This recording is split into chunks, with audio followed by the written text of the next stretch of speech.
The know where the line is awareness strategy is one that can be picked up by all workplaces, big and small, and in seeking to look at some of the more subtle forms of sexual harassment, the strategy will help people to understand the range of behaviours that cross the line in the workplace, and will hopefully enable people who see those behaviours to take action. And importantly, it's a great opportunity for workplaces to set the standard, to draw the line so that everyone knows what is expected of them. Sexual harassment. Well, every woman has her story, so I thought I'd start today by telling you mine. This is the first time I've ever told my story in public. At the time of a sexual harassment, I was a young lawyer setting out on my career, learning the ropes, making connections, determined to achieve.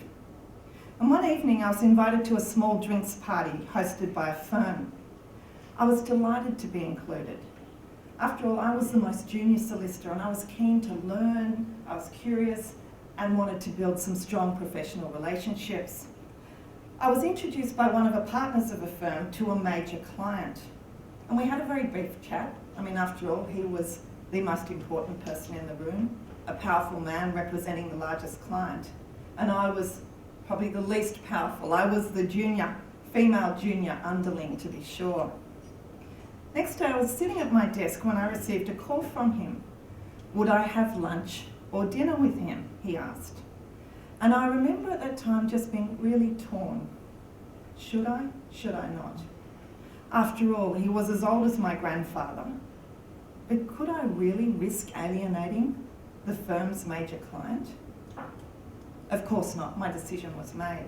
So we met for lunch the next week, and the old story of my wife doesn't understand me, blah, blah, blah, ensued. I knew that something was just not right.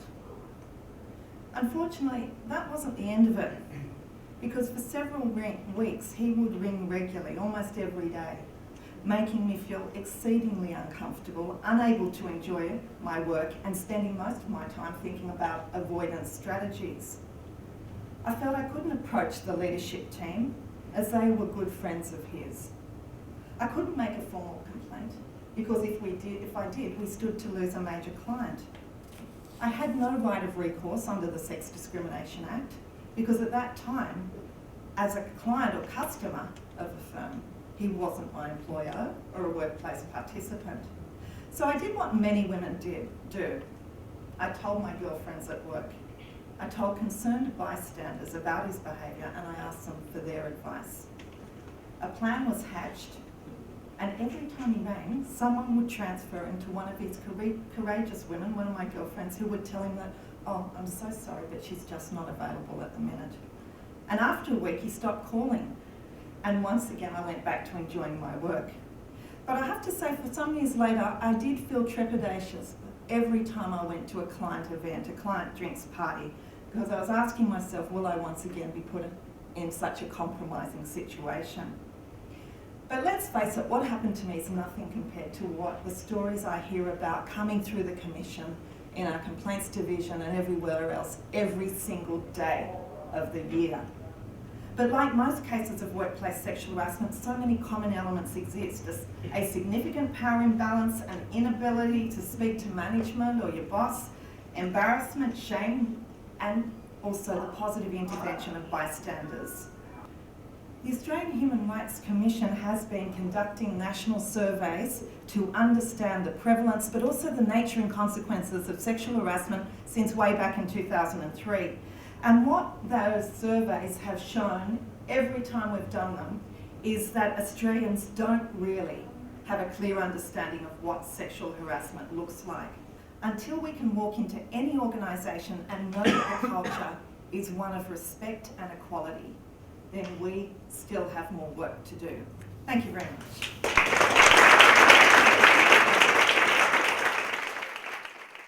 Now you might ask, so why did ACCI, the Australian Chamber of Commerce and Industry, get involved in this particular campaign? Well, the reason is that this actually matters to the bottom line of business, if we want to just cut to the chase here.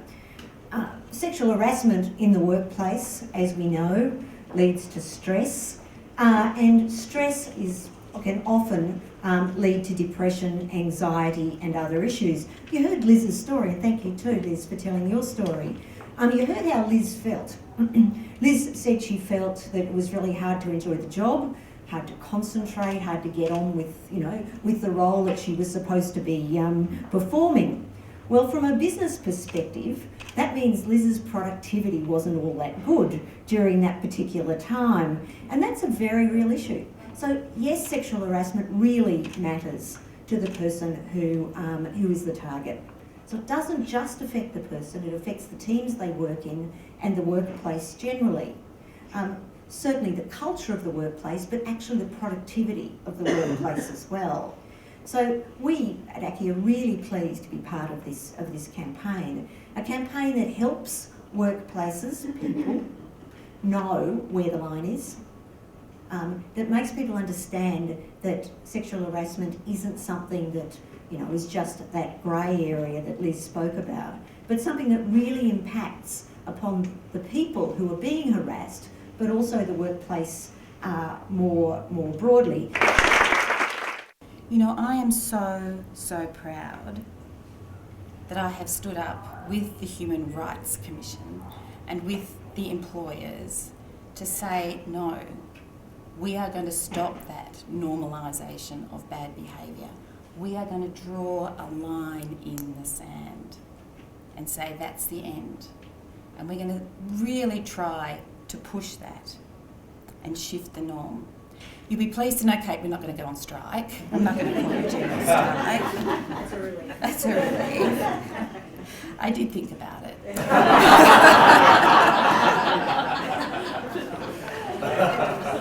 But we have instead this strategy, this great strategy that's been taken the initiative of the Human Rights Commission. And as Andrew also said, it's about politicising it, because sometimes that's what you need to do. You just need to put it out there and to make a circuit breaker and say, no, we can stop this, and we can stop it right now, and we can speak up and encourage other people to speak up when the line is crossed. And the other beautiful thing I like about this strategy is that, apart from standing with employers and with the Human Rights Commission and saying this is great and we're going to work together on this, is that we are extending it to bystanders. It seems such an obvious thing to do to me, to encourage bystanders to stand up and support people they see that are being harassed. It is a right, not a privilege, to be in a workplace that is safe, that is harassment-free, and that is respectful. So thank you very much, everyone, for coming along today to support this.